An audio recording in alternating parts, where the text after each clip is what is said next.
Voici un tapis népalais. De nombreux tapis sont tissés par des Tibétains qui vivent au Népal. Ils sont ensuite exportés sur le marché mondial. Celui-ci a des motifs très simples et des couleurs claires. Est-ce spécifique des tapis népalais? Oui, il est vraiment représentatif des tapis népalais, avec des motifs géométriques simples sur la bordure.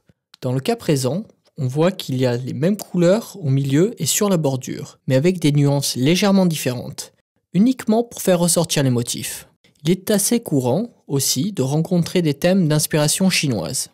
Mais comment se fait-il que les couleurs aient l'air plus modernes que sur les autres tapis noués à la main? C'est dû pour beaucoup à la demande provenant du reste du monde. Il n'est pas rare que ces tapis-là portent des couleurs pastel.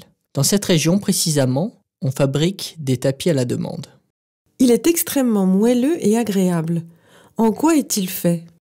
Ils sont réalisés avec de la laine d'excellente qualité que les nomades de la région vendent. C'est ainsi qu'ils gagnent leur vie. À votre avis, où peut-on mettre un tel tapis? Étant donné que ces tapis sont assez clairs, ils sont plutôt adaptés au cœur de la maison. On n'a pas envie de les avoir dans l'entrée, où l'on vient de l'extérieur avec des chaussures qui les saliraient à coup sûr. Pour finir, y a-t-il autre chose à ajouter sur les tapis népalais? Ce qui me semble intéressant avec ces tapis-là, c'est que le velours est coupé d'une manière particulière qui fait ressortir le relief autour des motifs, ce qui est assez inhabituel.